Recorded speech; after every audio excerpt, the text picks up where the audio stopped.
All right, we're here with former Auburn great, a man that I got to admit used to make me mad one Saturday a month when LSU used to play him. The great, the All-American, the guy, the man, the myth, the legend, Jason Campbell from Auburn is joining us. What's going on, man? How we doing tonight, Jason?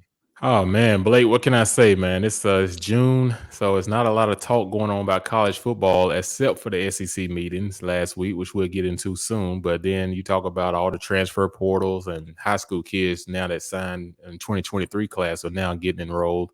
So, it's a lot of things happening on the plains, but as far as the College World Series, man, y'all are still in it. Florida's still in it. So we still got two SEC schools rocking and rolling. Just keeping up with that. And I watched golf yesterday. I was pulling for Ricky Fowler. And then he kind Man. of, hit his toe yesterday a little bit. And, but Literally. I mean, yeah. But my Clark man did a good struggled. job, man. Clark got a great story. So proud No of, doubt. congrats to him. And it's good for golf, too, that everything that happened the last couple of weeks that they got that good of action on the course, But you did mention that nobody's talking football, which made me think about, during June. I mean, today Nick Saban comes out and you see him on the VR boxing. I mean, Auburn fans might have had a treat with that. When my man's on the VR throwing the 1-1-2. I mean, what's going on with Saban over here, bro? Yeah, Saban's trying to steal 10 more years in this business. He's the one way to do it is get back in shape. I don't know if you saw the George Foreman movie, but I saw it about a month ago, and I didn't know he was 45 when he came back and won that last fight after he had been out of boxing for so many years. So, I think Saban is a guy that he loves the game. There are some guys that get paid a lot of money and they're in it and they're getting that paycheck, but he's a guy he could probably care less. He's all about how do I get this next national championship? How do I keep improving this program? And it just shows that he's just trying to keep himself in shape so he can run up and down the sidelines these young people.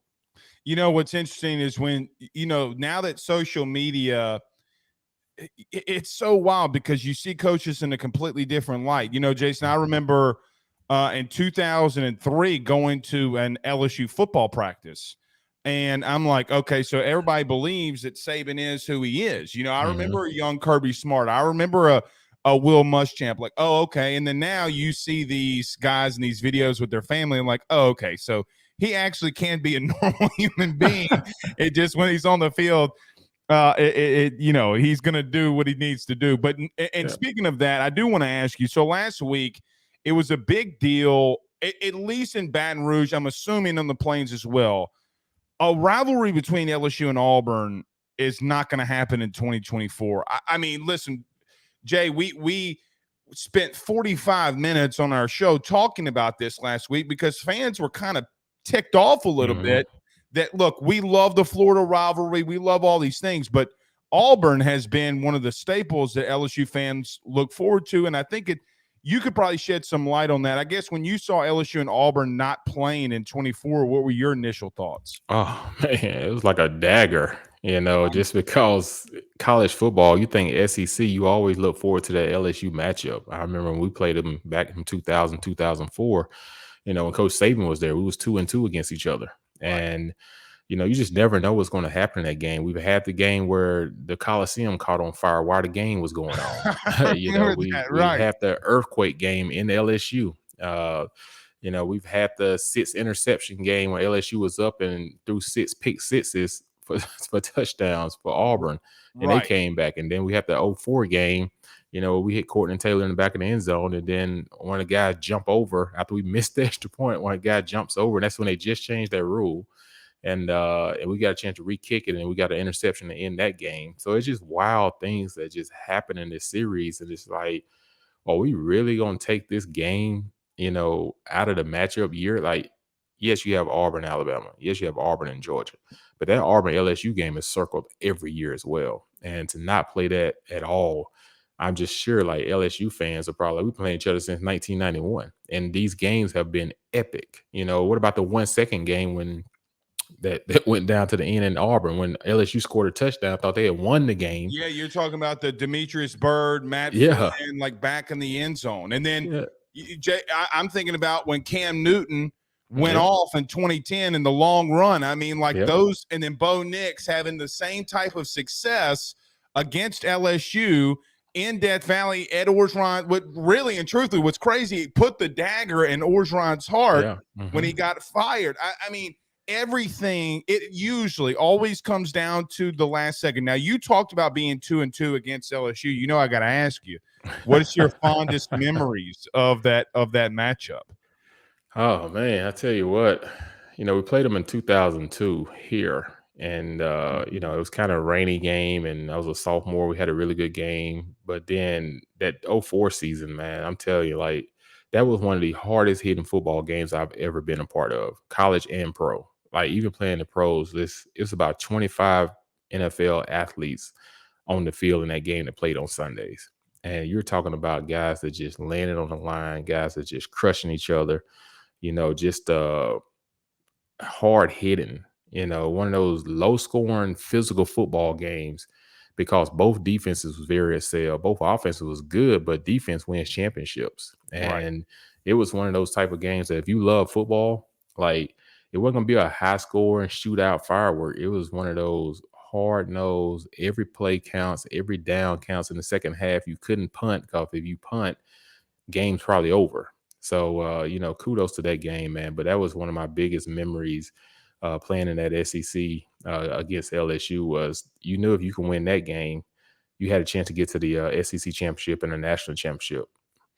Well, I remember Ronnie Brown in that game and 0-2 Yeah. going off. And I think, who was it? Trey Smith. Wasn't it Trey that went off in that game? Yeah. 0-2 was Ronnie because Cadillac didn't play in that game for some reason. I Yeah, think it the was. epic hamstring, baby. The Yeah, epic yeah. The hamstring, right? hamstring. Yeah. Yeah. I think it might have been Trey. And then, Robert Johnson had a big game in the tight end Right. in that game. And I think our defense, Carlos Danzer had a pick. I remember that. But it was, it was a slugfest. And one of those games where you knew Coach Saban, he was going to come back after the next year. We went down to LSU, and I remember them rocking our bus and everything. And couldn't wait to get out there and play. And then that first quarter was a really strong, hard hitting game. And then all of a sudden we had the lightning delay. Right. And after the lightning delay, it was so long. By the time we got back on the field, the energy wasn't the same. And we ended up losing that game. I believe it was like 28-13 or something, but 27-13. But overall, man, LSU has just been a great, great fun rivalry. Even the years after I left, I used to keep up with that game. And it was always one of those hard hitting. I think one of them was 6-3. Right. Like 2 years later, like a Right. 6-3 game. So Right. you just never know. You know what's interesting? You bring that up, and I'll transition to this. I guess overall, in your opinion, Auburn's new schedule in 24. Look, Jason, I've said this religiously, and I know this isn't a completely hot take, but Auburn might be the toughest place to coach in the country. When you talk about the two biggest rivals right now is Georgia and Alabama. Oh, yeah. So I guess when you saw it in 24, how did you think it shaked out for them overall? Yeah, you're right. Being a coach at Auburn, you got to come in and you got to get guys that love football because you're going to get Alabama every year. You're going to get Georgia every year, who's been the prominent national champs for the last 8 years. Has either been Georgia or Bama. Right. And, we play both of them at home this year, and then we go to both of them next year. And then not only we go there, Oklahoma comes to us. And so we got a tough schedule, man. And everything. I think we get Cal as our non-conference game. We play California. They come to us as well. So being able to coach in the SEC is a tremendous honor, but you better be able to have tough, thick skin because, now we're with us playing this 8-game schedule, which I think is just going to be for 1 year. I find it really hard to believe that we won't go to 9 games in 2025. Just because of the simple fact that I think people are going to look at it and say, okay, I like the 2024 matchups, but we can't leave an Auburn LSU game off no more. Right. We got to make that game happen. You got your Texas and Texas A&M, and now Arkansas and Texas will be another rivalry. It's just going to be too hard not to have that 9th game. And I know TVs will pick it up and it will create more. As a fan, you would probably love it because if you are a season ticket holder, you get 9 legit games. And then the ones that are at home, you get at least 5 to 6 SEC games that's going to be in your stadium that you don't have to worry about leaving at halftime. Right. So tailgating is going to be fun, and it's going to make it fun for a whole weekend. And I think it's going to get college fans back to coming back to watching games in person. Yeah, I do agree because look, I do agree that they'll go to 9 just in the sense of that what you mentioned. There's going to be too much uproar about, hey man, we didn't get to play Auburn or Florida didn't get to play so and so, and then then it turns into this whole different,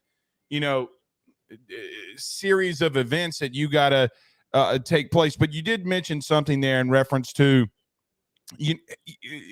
what's crazy is when I look at this schedule in the SEC, though, like let's use Auburn. There could be a month where they have Georgia, Oklahoma, and Alabama. Now, name me a tougher month. I'll wait because there isn't any. Okay, so I do like it, but to say like these teams coming in, that is the biggest test. So with that being said, I guess, how do you feel about Hugh Freeze and things as we transition to him? But how do you feel about Hugh? I mean, man, there's a lot of big buzz coming out of the Plains since you and you talk about Texas and Oklahoma coming, not just in football, basketball, baseball, softball, like track, all these other things that come in, because Texas and Oklahoma are 2 premier programs. And so it's going to make the whole conference as a whole better, in all the other sports as well. But you talk about Hugh Freeze, the job he's done, him and his staff has done since him getting here on the Plains, man. Like we went from 70 or something in recruiting to finishing top 12. And then also in the transfer portal, we finished top 1 or 2 in the transfer portal. And everybody thought we was finished in the spring. And then, the coaches and everybody kept recruiting and understand, hey, if we're going to win, Auburn had 2 back-to-back losing seasons. That's unacceptable at Auburn. A program like Auburn should never have 2 back-to-back losing seasons. And for them now to feel like, okay, we got to flip this roster. We got to get the guys in here that know what it's like to win, want to win, high character guys and Auburn players that you look at them and you say, okay, this is an Auburn man. I think he's on that path of getting those type of players, because if you look at the overall transfer portal, you go get a Peyton Thorne, who's a seasoned veteran quarterback at Michigan State, has a lot of starts under his belt, very experienced. From everything that I'm hearing, he's a true leader. His leadership skills is impeccable from what I hear from other guys on the team. And then you talk about the receiving core. We add to it, you get the kid from Ohio State, the Burden kid, who was rated high coming out of college, still has 4 years to play. You get the Jair Shorter kid from North Texas. You get the Larry Nixon kid, the linebacker from North Texas. That's a stud. And then you go to Jackson State and get their best receiver, who led the SWAC in receiving. And then you fill up the offensive line with just all kind of guys that just come in. And then we just loaded up again in defensive back. So he's done an incredible job, him and his staff. I know he gets a lot of the credit, but a lot of those coaches, man, are right there just busting their tails and getting out there, getting involved and making sure we flip this program and get it back to competing at a high level where Auburn is always in the conversation, especially with becoming a 12-team playoff, Blake. There's no reason at a place like Auburn, we can't get the right type of players to be in conversation each and every year to have a chance to be in that 12-team playoff. The first thing that when you're mentioning that, and you're so obviously, I mean, you're getting the position players, but when he went out and got the O lineman, like when he went out and got the Avery Jones, the kid from ECU. Look, as a former center, that I know that kid can play. Okay, like that kid's SEC ready now. Yep. And so everybody's like, oh, he's going to get. And I'm like, all right, no, he's going to get them dudes up front. I mean, the Justin Rogers is like the defensive lineman from the portal. He had 57 offers. Every team in the SEC offered him, not named Kentucky because that's where he's coming from. And he's got every offer that imaginable. So I do agree and that's a big thing, when you talk about the expanded playoff, and coaches are really going to have to battle to get in there. But look, there's not, like you mentioned, there's not any reason where you should not have Auburn at worst competing to be in there, because there are a lot of years that they're going to have just as much, if not better, athletes than everybody in the SEC. And I think that Hugh's doing that. You talked about Peyton Thorne. Is there something that you've seen maybe on film or anything that you liked out of him? What do you think he comes in and starts immediately, like most project him to do? I think the thing about him is just the leadership skills first and foremost. Mhm. That's what pops out at you when you talk to him, when you talk to everybody that's around him, that's been around him so far. You hear about his just, how he's able to go over and talk to a receiver and talk to a player like, "Hey, I need this out of you. I need you to be where you need to be. This is what I'm looking at." The type of communication things that you like to see from a quarterback to the other skill players. But when you talk about I do like his pocket presence. I think behind this offensive line, you get Dylan Wade, that came from Tulsa with Right. Coach Montgomery, who was there. You get Gunnar Britton, who played for Western Kentucky last year, a big stud offensive right tackle because they threw the ball more than anybody last year in college football almost. Then you talk about inside presence.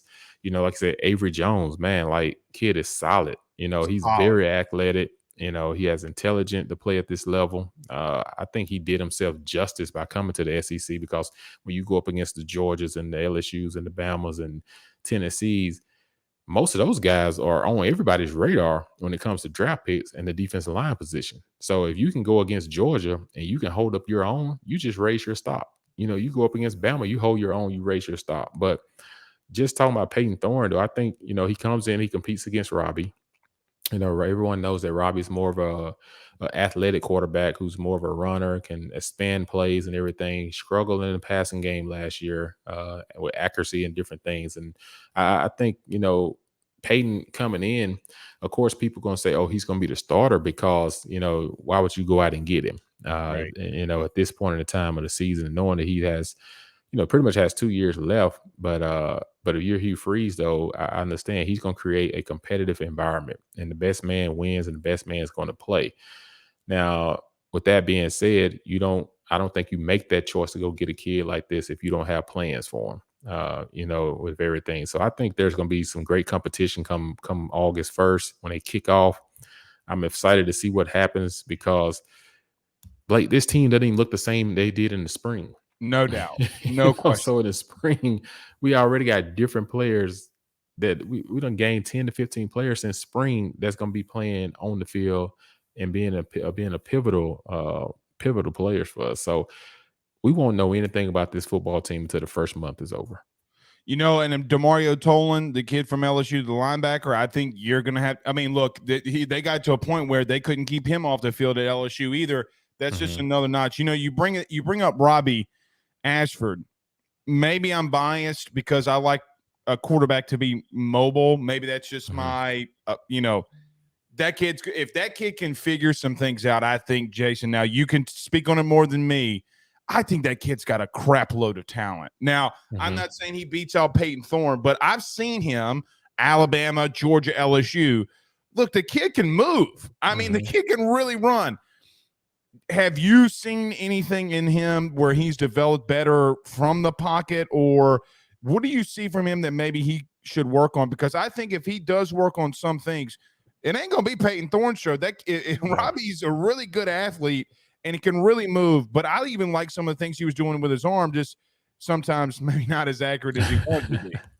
Yeah, the thing about Robbie, he's very athletic and he's fast. He can Right. run. If we had a 4x1 team, he may be on it. He's one of the fast guys on our team. He's athletic. He can extend plays like we talked about before. He puts fear in defenses sometimes because if you run that RPO system, the backside end can't be so hungry just to go make a tackle on the running back because you got to stay home because the quarterback could possibly keep it. And then the linebackers can't flow as fast because they have to respect the backside keeper by the quarterback. And so he add dimensions to the position that puts pressure on defenses. Like you said, eliminating negative plays, I think is the thing for him. Some of the fumbles, just errant fumbles that just happen. Some of the interceptions, just decision making in the pocket, being comfortable, I think, within the pocket is the next step for him. Knowing when to step up and still make a throw rather than step up and I'm leaving the pocket. Right. Just things like that, because you can step up in the pocket and have a guy hit a home run down the field that's still running open, but your eyes still got to stay down the field. So I think pocket awareness along with accuracy And I think just understanding passing concepts, I think it's a key for him. If he can understand passing concepts and develop accuracy, I think accuracy comes with understanding. I think sometimes guys are errant with the ball because they're not really sure about what they're doing. Is this guy really supposed to be running this corner route? So am I throwing a corner? He going post. So I'm a little hesitant, but then when I do see it, now I'm trying to rush the throw. Right. Because so I think him having better understanding of all those things will help him as a player. That's why I say it's hard to say where he's at right now because he missed a couple of spring practices, still trying to heal up from the shoulder surgery. And then once the summer started after spring, he had to hold out for a little while as well until he can get fully healthy there. So we really want to know a lot about Robbie Ashford until I probably say second week of training camp. Once they get into camp, but I do when we start to see a couple of scrimmages, and I'm gonna go to one or two of them, and I feel like from a standpoint too, you get UMass the first game, you may see both quarterbacks. So that was, to rudely interrupt you, that was my second question. Do you believe that there could be a 2 QB system? I think it could start off in a way where, say, if they're unsure about who's the guy, and they can't make the decision on two because they both can't be hit in practice. And they need to see these guys in a game like atmosphere where they can be hit and where they got to react. I think you have to play them early in the season. Maybe your first 3 games, you got to play both of them a little bit if you're unsure going into game one who the guy is. But if you're sure who your guy is, and you roll with your guy. But if you're not sure, you're like, man, this thing is neck and neck. Play both of them the first 3 games and see what happens. I think the best situation for Robbie though is, say Robbie doesn't start. I think you still have a package for him, Right. because he's too athletic to stand on the sidelines. You know what I'm saying? So I think he still gets snaps during the game where he comes in and, they have some RPO stuff with run pass option, and you utilize his ability, which makes a defense have to prepare not only for Peyton Thorne, but now you have to spend an extra hour to 2 hours a week preparing for the Robbie package. So I think there's an opportunity for him still to play regardless if he starts or not. Now, if Peyton Thorne is not the starter, I think it's harder for him to get on the field as not being a starter, because you can't do all those same things you can do with Robbie bringing him in. So it's going to be a really good battle, but I think we're in a good position because it gives us a little bit of depth at that position. Robbie would have been the only one with experience had we not gotten Peyton Thorne as a quarterback going to the 2023 season. It's interesting because you bring up the Peyton Thorne not being able to get in if Robbie were to take it. But like Harbaugh did that last year. He's like, hey, dudes, you're neck and neck. I'm going to start one of you one game. I'm going to start the other one the next. Battle it out. And then he made a decision. And look, it bode well for him. Yeah. And look, iron sharpens iron. It's the old cliche in sports. Like, I'm going to make you better. You're going to make me better. Jason Campbell, our guest, thank you. Just so awesome to have you on with us here. But last one for you. I don't want to put salt in the wound, but I do need to ask this. Now, I got to, okay? Go ahead. Now the playoff has expanded, and your team, the team that you led, is epically known for probably being the best team in college football in a year and not playing for a national title. When you see the playoff expanded to 4 and then to 12, does that piss you off? I mean, because let me tell you something. It would piss me off to see a playoff expand, because look, I'm not saying this because you're on here. I've been on record talking about this all the time. That team y'all had was the best team in the country. Why y'all didn't get in, I don't know. But does it kind of like piss you off to know that y'all didn't get that opportunity to play for that? Oh, yeah, it definitely does. One thing is, until you experience playing in a national championship game, you don't know what it's like. Right. And I think to be able to miss out on that opportunity was a bitter taste, because we actually wanted to play them so bad because we wanted a revenge game. 2002 we went out there, we lost, we dropped the ball to win the game. 2003 we Bobby Petrino went to Louisville, we tried to redo our offense coordinator by a committee. That didn't work, and we wanted to get a chance to play them with a full slate, with a good offense coordinator, with everything in place, and go head to head in a neutral site, and not to get that opportunity, was bitter. Now, on the other side of it, to go undefeated in the SEC and win, and beat a great Virginia Tech team that should have beat USC that year, had them beat. You know, that beat them was a tough task. But to go undefeated, man, and that is tremendously hard because you got to be locked in every week, and everyone the more you win, the bigger shots you get taken at you, and that's something we can always remember, something we can always take on. But I think the reason the NFL, I mean, the reason the playoff talk started was because of that year. That's because USC, Oklahoma, us, and Utah all was undefeated, and that's what Urban Meyer was at Utah, and I think had it been a 14 playoff, all four of us would have been vying for the national championship. So you know, it takes time for conversation starts first, and then it takes time for things to get put out there to vote on. And then, you know, a couple of years later, they finally got it and hit it with a 14 playoff. So these kids now, man, they don't understand the tremendous opportunities that they have. It's almost like you got to blow it not to have a chance at something.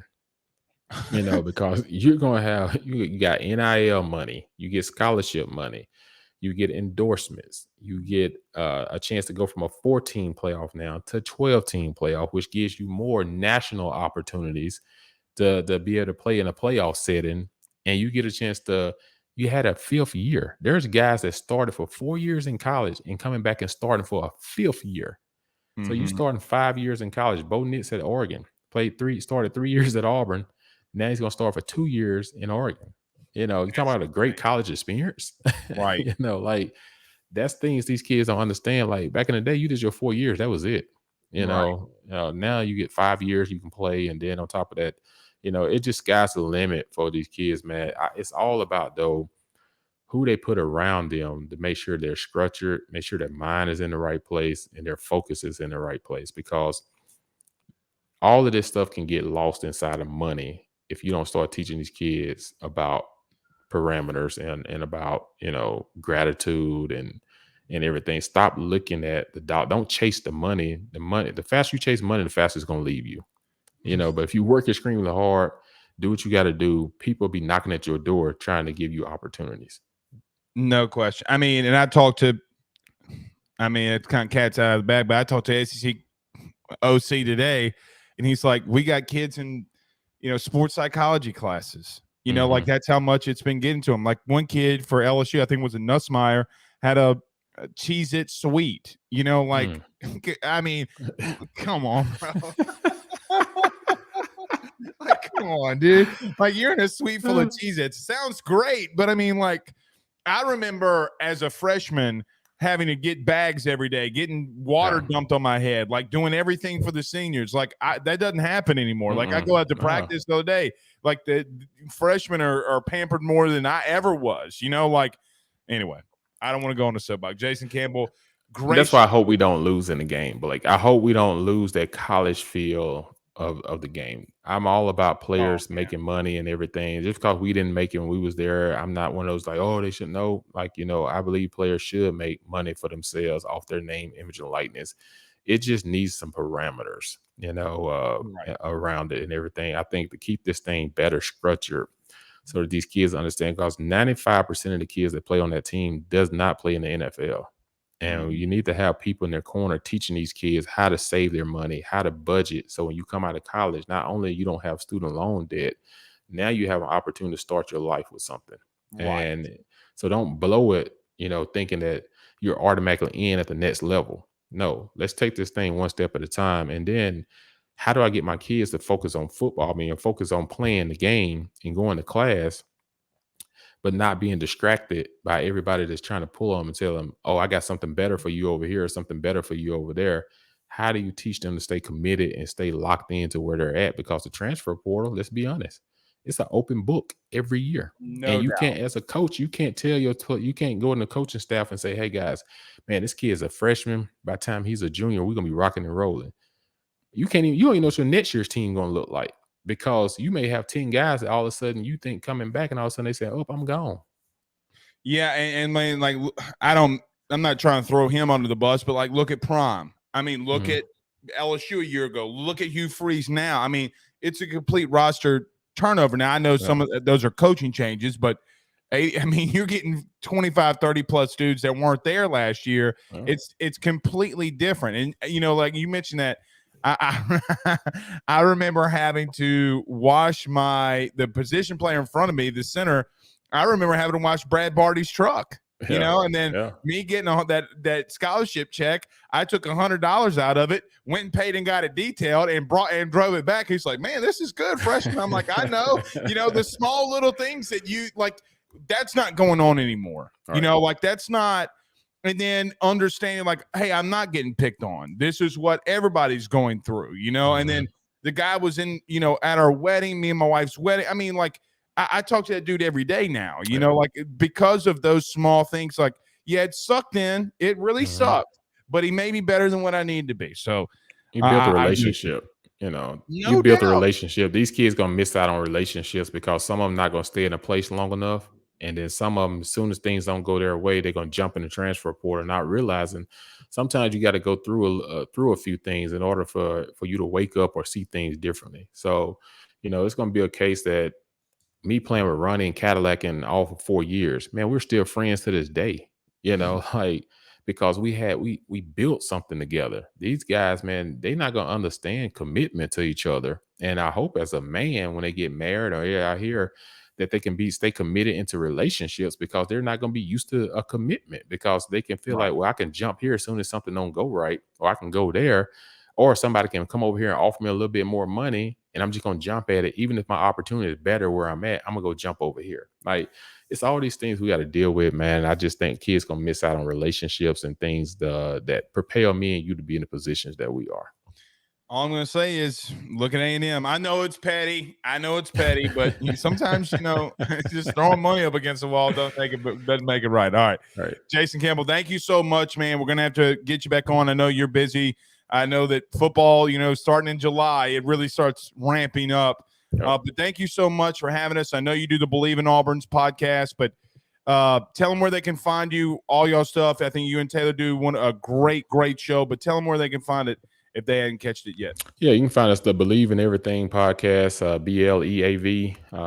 Like I said, Auburn, Believe in Everything Auburn podcast. We're on the YouTube channel. So you type in Believe in Everything on YouTube. You can find us. You can also find it on my Twitter at jcam_17. Taylor Davis is on Twitter as well. My Instagram is jcampbell17. And I usually post things on our stories or on our social media pages as well. So, subscribe, follow us.